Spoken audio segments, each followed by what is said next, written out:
Bom dia, tudo bem? Eu sou o pastor Gilberto e nós estamos nos nossos devocionais diários. E essa semana, nosso assunto é Tenha Fé. E hoje, especialmente, nós vamos falar como é que a fé se apresenta para nós, né? A fé se materializando na nossa vida. E eu quero convidar você a abrir sua Bíblia no Salmo 46. A gente vai ler Salmo 46 inteiro, mas a gente vai ler conforme a gente for andando aqui no nosso assunto.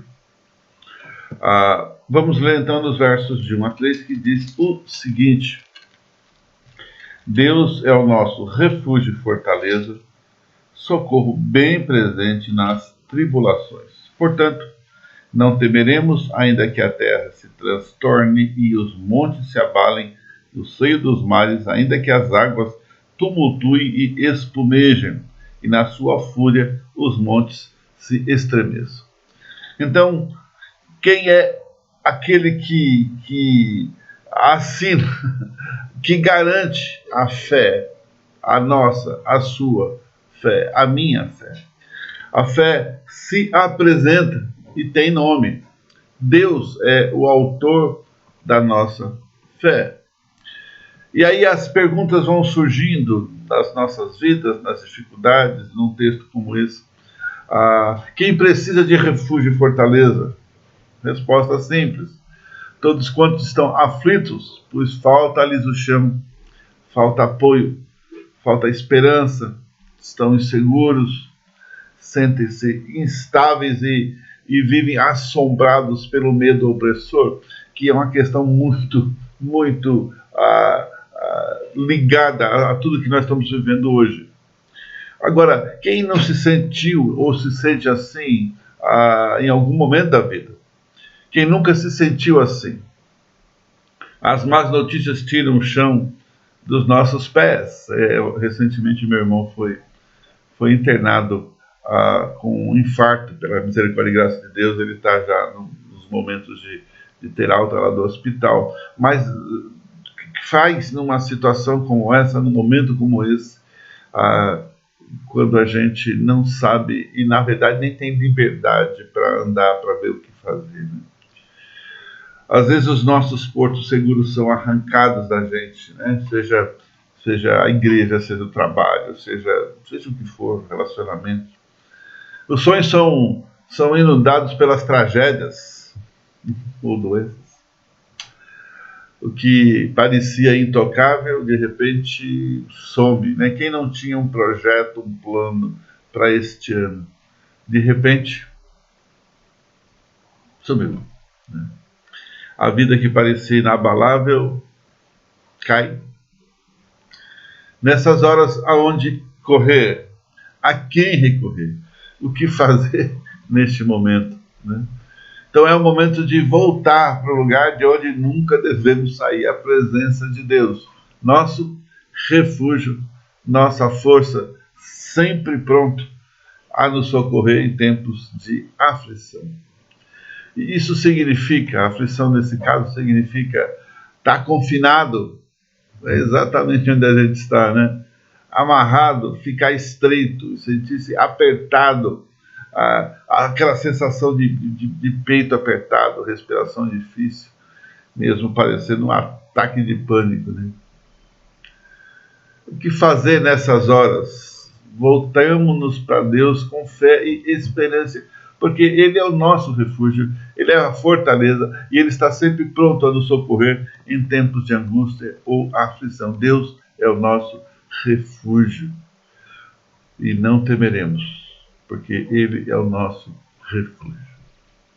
Segunda coisa que a segunda parte do texto vai trazer para nós é que Ele vai estar conosco.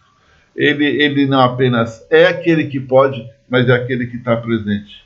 E aí o texto, dos versos de 4 a 7, vai dizer o seguinte: há um rio cujas correntes alegram a cidade de Deus, o santuário das moradas do Altíssimo. Deus está no meio dela, jamais será abalada. Deus a ajudará desde antemanhã. Bramam nações, reinos se abalam, ele faz ouvir a sua voz e a terra se dissolve. O Senhor dos exércitos está conosco, o Deus de Jacó é o nosso refúgio. Que coisa fantástica, né? Percebe a cena? A cidade de Jerusalém estava confinada, ninguém saía por causa do exército assírio acampado ao redor. A água era um bem precioso lá naquelas regiões onde a água é pouca e não tem à vontade em qualquer lugar. E especialmente Jerusalém, porque é uma das poucas cidades antigas não construídas às margens de um rio. Mas Ezequias, que foi um rei de Israel, construiu um sistema de água subterrânea que ligava a fonte de Gion com a tanque de Siloé dentro da cidade, abastecendo o povo com água.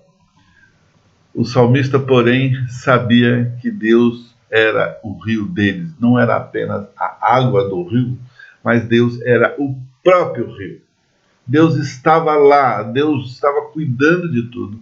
E é Ele que realmente dava o frescor e saciava a sede que o povo tinha.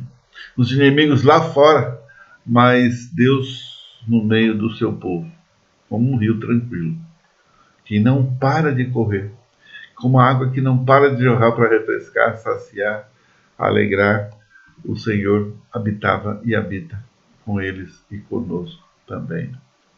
O mundo pode estar seco, mas o discípulo de Jesus não pode, jamais. Irmãos, ainda que as situações não se esclareçam, os problemas eles fiquem pulando na sua frente, lembra, se Deus está com você, você nunca vai estar sozinho. Deus é rio para nossa seca. O Senhor sempre derrama graça sobre graça. Não esqueça disso. Então, se na primeira parte do Salmo a ideia é não temer porque Deus tem poder, aqui na segunda parte a ideia é a mesma. Não temer, pois Deus está conosco no meio do conflito. Ele nunca, jamais nos abandonará. Deus é rio para nossa seca. Ele alegra o seu povo e não nos deixa abalar porque Ele está conosco. E o terceiro e último ponto é que Deus está conosco, mas Deus faz, ele controla o universo, ele não é um observador apenas. É claro que, humanamente falando, às vezes a gente entra num conflito raso, né? Sem entender um pouco como Deus age e trabalha. A cena muda aqui. A topografia da terra para dentro de Jerusalém. Deus é Deus de longe e também é Deus de perto. Ele cuida das nossas circunstâncias, do nosso coração. Em tudo nós vemos que Deus é poderoso e está presente com o seu povo, alegrando e trabalhando. Eu sei que é um momento difícil, meu querido irmão, mas permita que Deus invada a sua vida e permaneça suprindo as suas necessidades. Porque a terceira cena aqui do Salmo se passa nos campos ao redor de Jerusalém, onde os soldados assírios estavam mortos, já haviam sido mortos numa situação de desespero dos próprios soldados, numa noite onde Deus vem e age.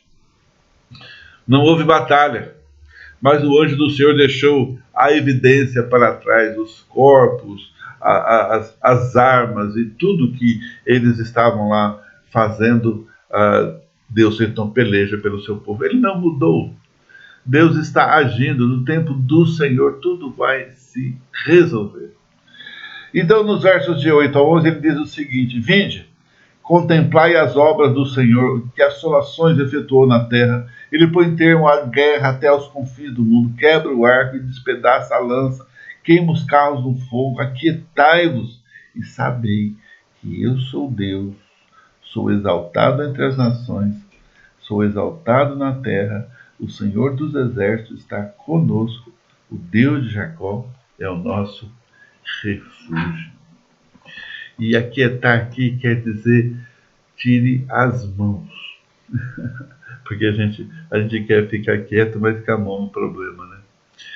Gostamos de colocar a mão, de segurar, de controlar, de administrar as nossas próprias vidas. mas Deus é Deus e nós somos apenas seus servos. Sim, é claro, há um tempo para obedecer a Deus e agir, a fazer e tomar posições. Irmão, neste momento, o que você pode fazer, na condição que nós estamos vivendo, é esperar.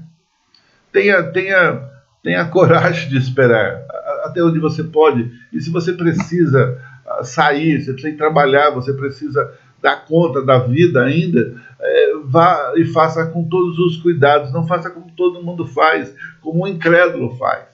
Não faça assim. Não é? Use todos os equipamentos de proteção individual que você pode usar, a máscara, o distanciamento social até onde você pode. E o resto é depender de Deus. É assim que se faz. Porque nós precisamos entender isso. E tirarmos a mão. Nós não vamos resolver. E a situação não mudou. E um dia nós vamos sair para fora como esse povo saiu lá de Jerusalém nessa situação e vai ver os exércitos derrotados, né? Essa pandemia vai embora e nós vamos ver só os destroços de tudo que ficou depois que ela passou. Precisamos estar prontos para reagir com fé. Os versos então de 8 nos ensinam uma coisa excelente. Venham e contemplem as gloriosas obras do Senhor. Vejam como Ele faz e traz destruição sobre o mundo. Ele vai produzir toda a resposta para tudo isso que está acontecendo aqui. A gente fica inquieto quando a gente vê os problemas. O coração se abala. Quando a gente vê as desgraças, é o que a gente está vendo mais aqui. Quem está mais perto está vendo muito maior do que tem mais longe. Mas, irmão, a realidade ainda é real. Não se iluda. A alma se perturba quando vemos de novo e de novo para as dificuldades.